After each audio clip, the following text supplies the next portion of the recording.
What's the story, Morning Glory? What is the word, Hummingbird? Thank you so much for clicking on my channel and for joining me for this review of 90 Day Fiancé Happily Ever After Season 7, Episode 5. So let's start talking about Usman and Kimberly. So Usman is still chasing Kim throughout the parking lot. She keeps running away from him, telling him, leave me alone, leave me alone, leave me alone. So he finally leaves her alone so she can have a moment to herself. In his confessional, Usman says that if Kim keeps acting like this, then he won't take her to go meet his family, which is what you wanted anyway, right? Because it seems like to me Usman is starting arguments. He is purposely pissing her off so that maybe he doesn't have to take her to go meet his family, because the only reason why he's even on this show is to further his music career. I don't believe for a second that he's interested in Kim. He never was, he never will be. He's just using her to advance his own musical career and to further his popularity, to advance his popularity. That's the only reason why he's on this show. So she finally goes back up to the room. They have a conversation. And while they're talking, Usman says that if it's going to go on like this, then she doesn't have to go meet his family and they can go their separate ways. She was a little bit shocked. You know, she's crying and everything. She's getting emotional. And Usman suggests that maybe they need to end their relationship because the second wife situation is going to happen. And he says, you know, if I'm bringing you all this grief and if you're always crying, maybe we should just end this. So the next morning, Angela regrets her behavior from the previous night, specifically throwing the milk drink on him. So she finally finds him and she sits down at the table. She apologizes to him. She explains to him, look, I'm not mad that you want a second wife. I'm upset of how you presented the situation to me, because at first you made it seem like the second wife was just going to be there to have your children and that's it. That I was going to be the main priority. I was going to have all of the benefits, all of the advantages, the status of being the first wife. And so I was going to be the most important one of all. Now you're telling me that the second wife and the first wife will have the same exact status, will have the same exact everything. And that's not how you presented it to me. And I'm not down with that because that's not my culture. That's not my thing. So it seems like you don't want to tell me the full truth up front because you're worried about how I'm going to react. But I'd rather you be honest with me up front than for me to find out later. To me, it was just all a ploy. I feel like when the friend came, I felt like Usman was sort of relishing in the whole thing about, Kimberly finding out that all the wives have the same status and all the wives are exactly the same. He knew that that was going to piss her off. He was enjoying watching her getting upset about this information because he has no intention of being with this woman. He has no intention of marrying her. He has no intention of making her a first wife, a second wife, a third wife, a fifth wife. It's just not going to happen. He's just playing games with her. Obviously, the whole entire world sees this. I don't know if she sees it, but is choosing to ignore it. I don't know if she's in on it as well, and they're both full. They're all fooling us. I don't know if she really doesn't see it at all. If she's just that thick and blind that she doesn't see it at all. So she tells him how, and I've sacrificed so much to be with you. And he talks about how he sacrificed as well. Oh, he did apologize to her. Like, I guess if he misconstrued the whole second wife thing, if he gave her misinformation, he did apologize for the whole misunderstanding. She talks about how I've sacrificed so much to be with you for the past 2 years, Usman. You have been the center of my life. And he gets defensive instead of him acting like, oh, okay, I really do appreciate that. Wow, I'm so flattered. Instead, he gets defensive. He's like, well, you don't think I'm doing anything for you? It's only you doing stuff for me. I don't do anything for you. And in his confessional, he talks about how he has to bring yet another older white American woman to his family. He did this before with baby gal Lisa. The family didn't like it, and so he has to do this all over again with Kimberly. And so he's like, I'm sacrificing a lot. My family's going to look at me like I'm crazy because I keep doing the same thing over and over again, and they're not understanding why. And especially when neither of these relationships are producing any kind of results. So they apologize to each other. Everything is all good. He promises to give her Yammy later on that night. And I'm just like, why later on that night? Why can't y'all take care of that right now? Y'all are two consenting adults in a relationship, in a supposedly serious relationship. Why does she constantly have to wait for you to give her Yammy? Why don't you just give it to her like right then and there. And that, my friends, is the biggest reason why I feel like this is just all a sham. Moving on to Submit and Jenny. They're still on their honeymoon at the resort. The next day, first of all, they have to talk about what happened the night before. Why? Why you gotta talk about the headboard banging against the why? Why are we talking about that? We can kind of figure it out what goes down when two people are on their honeymoon. So Jenny wants to go to the beach the next day, and Samit is like, that's for kids, building sandcastles and all of that. That's for children. Let's go do some real grown up stuff. And he suggests bungee jumping, cliff jumping, zip lining. She's like, I'm 63 years old. I'm 63 years old. She's not trying to break a hip, so she's not down with any of that. But they do end up compromising on the zip lining. So they go zip lining. It ends up being a whole bunch of fun. She really enjoyed it. I don't think she'll ever do it again, but she really did enjoy the zip lining. And Submit needs to take into consideration that she's 63 years old.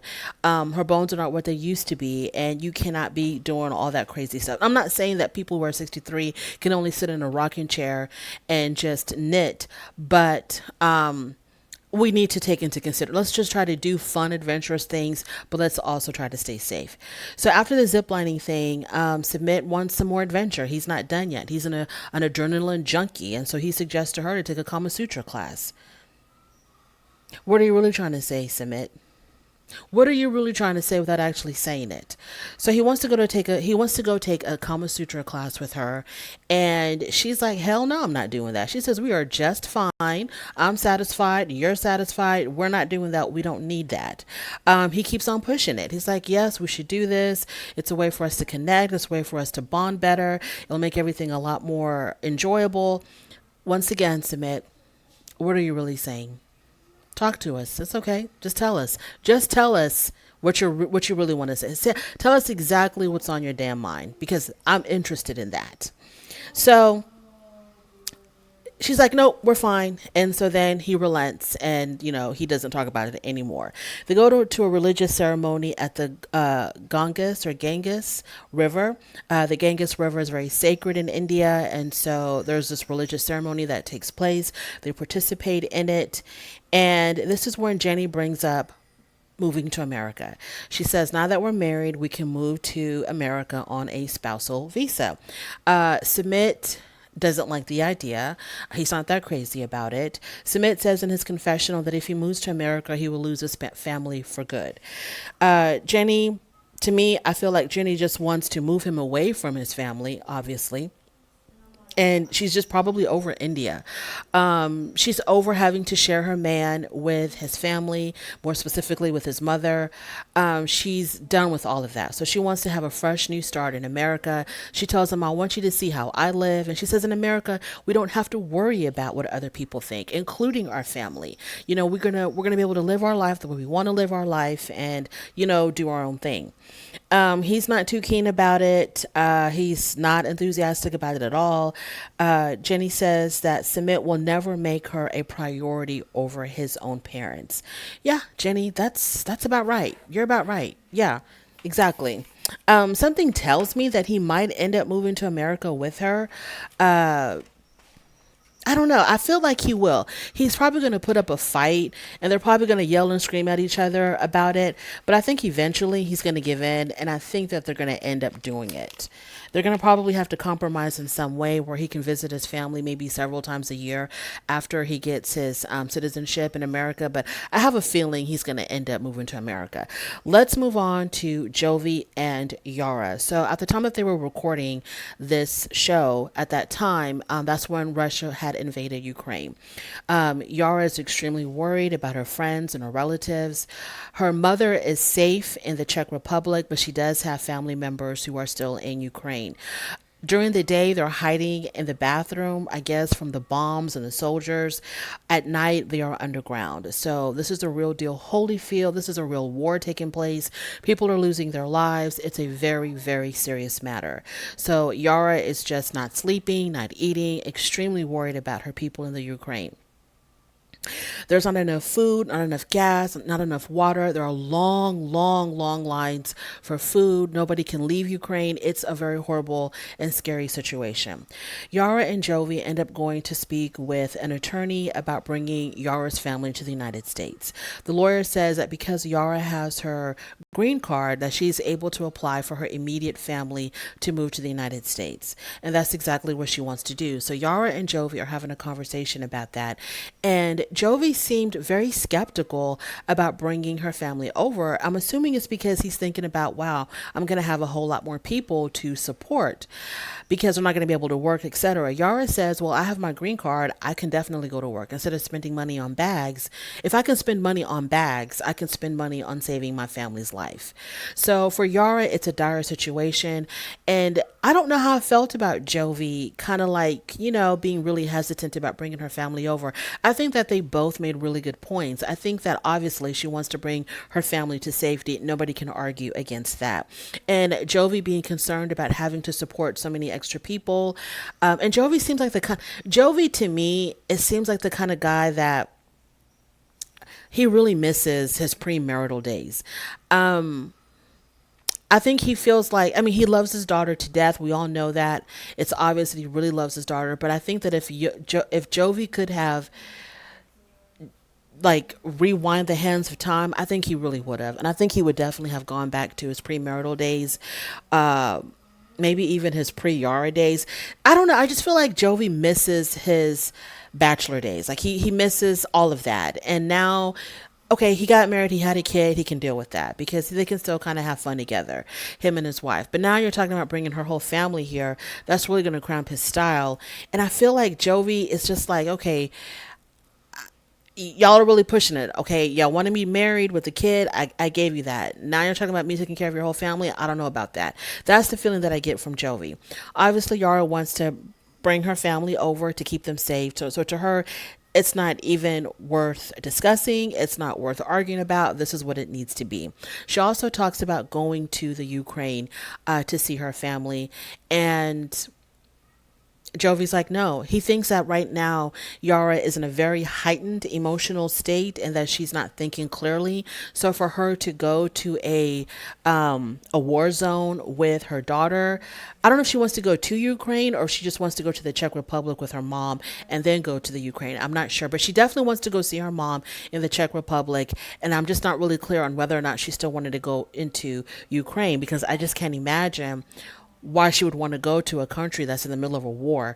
And I understand she wants to see her family, but it's still extremely dangerous, especially if she's going to be traveling with her daughter. So Jovi tries to convince her to wait until he comes back from work because he is set to be leaving for a 3-week stint for his job, and so he wants her to wait the 3 weeks until he comes back and then they can all go together. She's not willing to do that. She wants to go ASAP because she understands that there is a dire need for her family to be helped, to be rescued, for something. She feels like, I have the ability to help my family and I just can't sit here doing nothing. She feels like she has to act in some way. So that's understandable, but she also needs to make sure that she's safe because if she's not safe, how can she help anybody else?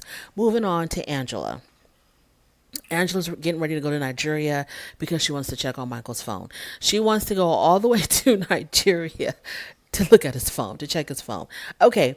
Anyways, so she hasn't seen Michael in 2 years, because of the whole situation with the pandemic.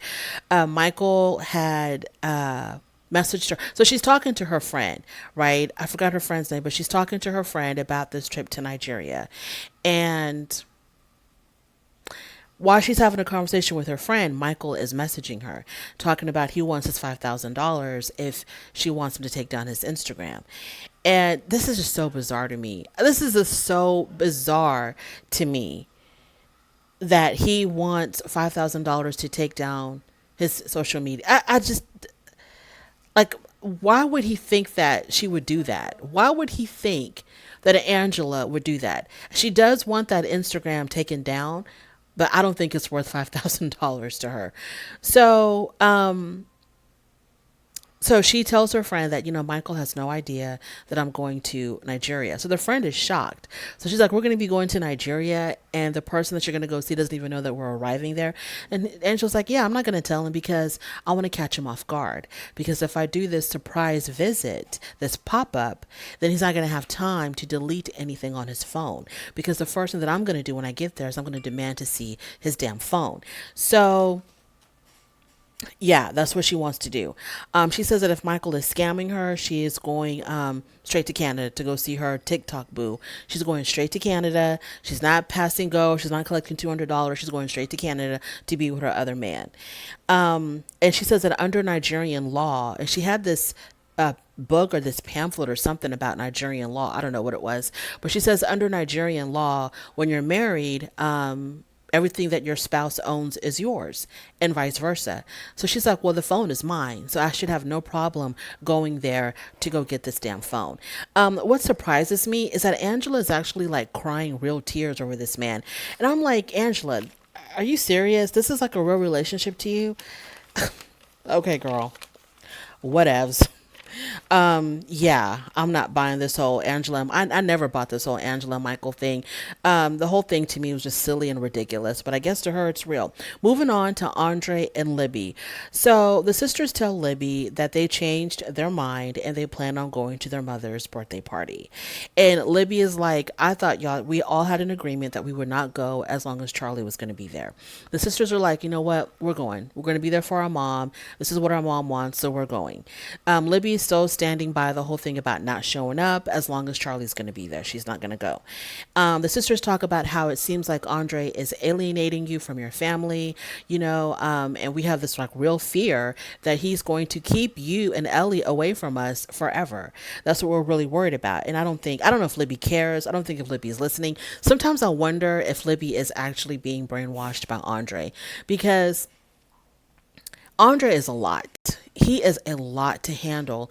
And I've always wondered, like, if Chuck allowed Andre to work with him in his real estate company, because he's actually like petrified of Andre. Like, he's scared of what Andre would do if he didn't let him work for his real estate business. Andre's a scary guy. His anger is on a level that I've never seen on television before. He is a very scary guy when he gets upset. And I'm just trying to like reconcile in my mind that the Andre that we see on TV is not the Andre that Libby is actually living with. I want to believe that Libby is living with a man who is a lot more gentle, a lot less angry, a lot less temperamental, who has a much longer fuse. Because if the Andre that we see is the same Andre behind closed doors, then I feel like that maybe he really is probably brainwashing Libby. That Libby is probably brainwashed. And I don't know why I just said the same thing, but in a different way. So I don't know. I think that, and then the sisters also said something about, we didn't like how Andre was talking to our mom. He was really rude to our mom. And then Libby says, well, she was also rude to him. But Libby, his anger, your mom being rude, your mom, first of all, I didn't think the mom was rude to Andre at all. Not at the housewarming party and not at the restaurant. She's just very protective of her son, right? I didn't see her being rude to Andre per se. And I thought he was completely disrespectful to her mother. And I don't understand how Libby doesn't see that. If I was Libby, I would keep him so far away. I would keep him and my family so far apart from one another. There's just no way that I could bring this man around, because he's just, even when he's in a good mood, you're on pins and needles. You're like so worried that something is going to set him off, that you're going to accidentally say the wrong thing. And then, he's just going to boom, explode. That's how he is. I mean, I don't know. Maybe he's different with Libby, but the Andre that I see on TV, he needs some serious anger management classes. He really does. This is not normal. This is not right for him to be popping off on everybody, yelling at everybody. And his dad is so calm and so sweet. And I guess maybe him being in the police force in Moldova made him like this. Maybe because it was such a very stressful. Y'all, I don't know, but I don't know. Moving on. We see Charlie, and I forgot his wife's name. So Charlie and his wife are taking pictures of her damn feet because they got some type of a feet fetish website, whatever. I don't know what's going on. I don't know if it's an OnlyFans or what the hell is happening here, but whatever. And she claims that she made $70,000 by posting pictures of her feet. Charlie seems like to me the kind of guy who would do anything for a buck. And I just find it hard to believe that it's just her feet that they're posting pictures of. I feel like he would sell out his wife. He'll do anything for a buck. And I don't think the pictures are limited to her damn toes. So, Charlie and his wife talk about how Libby and Andre have brainwashed the whole family. Charlie talks about how, he's so hurt that his dad had chosen Andre over him. Charlie, I think your dad's scared of Andre. I don't think he voluntarily chose Andre over you. I think he was scared for his life or scared for Libby's life if he did not take Andre under his wing. So don't worry about that. It's not like your dad is choosing someone else over you. Your dad is choosing life. Okay? Your dad is choosing life. He's choosing to stay alive. So I don't really see it when it comes to the drinking issue. Charlie wants to make it look like, oh, we all drink, they drink, we all drink. But when you and Andre drink, y'all fight. So it's not about, oh, we all drink when we get together. What's the big deal? Y'all drink and then y'all get to arguing and then y'all get to fisticuffs. So that's the difference. And I don't see any difference between Andre's drinking and Charlie's drinking when they're in the same room. If it's just Charlie there and he gets drunk, it's fine. If it's just Andre there and he gets drunk, that's fine. But the two of them together, it's like, it's very explosive. So they're both the same in that category. They act exactly the same. Andre wants to make it look like, oh, when he gets drunk, he wants to start fighting. But you do too. Okay? You do too. So, yeah. That family right there, I don't know, y'all. I just don't know. And from there, we're going to move on to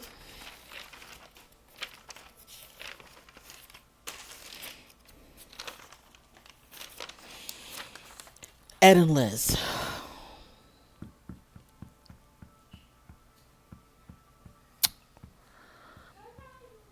I want them gone. I want them gone. I want them gone. I want to skip over them. I don't want to talk about them. This is a very weird dynamic to me. It's a very strange relationship. So she's talking to her friend Alex, and she's telling Alex that Ed has some major insecurities. And when he feels insecure about something, he becomes a lot more bossy and a lot more controlling. Liz tells her friend that Ed also has issues with her weight. He looks at old pictures of her, and he tells Liz, do you ever think about going back to the size that you used to be? And you're still with this man. Liz, you let that man talk about your weight, and you're still with him. She does say, he's got someone like him has the audacity to talk about someone like me. There's no way on God's green earth that I would let somebody like Ed say anything derogatory or negative about anything about me. It would not happen. There would no longer be an Ed and Liz segment. It would just be Ed looking for a new girlfriend. Like, why would you put up with that? And I'm trying to be very respectful because I understand that Ed has a physical condition that he has no control over. But we have seen old pictures of Ed, okay, when he was much, much younger, like 20, 30 years prior, where he was really fit. So he has let himself go like everybody else. And you're going to talk about why your girlfriend doesn't look like the way she used to look like? What about you? Why don't you look like that picture that was circulating on the internet of how you used to look 20, 30 years ago? Anyways, so Liz says that she's always been there for him. So she doesn't understand why he can say such awful things to her because she's always been there for him. She says, I've been with him at his heaviest and I've been with him at his smallest. When was that? But I didn't watch The Single Life, so I have no idea if Ed had lost a whole bunch of weight when he was on The Single Life. All I know of is when he was a whole lot smaller 30 years prior. So if he was small in The Single Life, I didn't see that. Maybe that's what she's referring to. So then he calls his mom to see if the mom is going to come to his engagement party. The mother doesn't answer. So him and Liz are talking about whether or not the mother and his daughter Tiffany will show up for their engagement party. Ed really wants them to be there. Liz says that she could do without them because she says if they show up, there's going to be a lot of drama. I don't know what she's referring to because I never watched The Single Life. So they go to a fancy restaurant and they do this role playing thing where Ed acts like he's picking her up at this restaurant or this bar. And every time that he comes to her with a pickup line, if it's not good enough, he has to start all over. I mean, I guess I guess that's fun. I'm like, y'all have nothing better. I guess that's fun for them, so they can do whatever the hell they want to do. You know, what am I gonna say? If that's how they get their kicks, that's how they get their kicks. I mean, yeah, whatever. So, y'all, that is my review of 90 Day Fiance, Happily Ever After. Um, Thank you so much for joining me. I really do appreciate it. On your way out, please don't forget to rate the video if you like this content. Please don't forget to subscribe. And I will definitely talk to you later. Bye.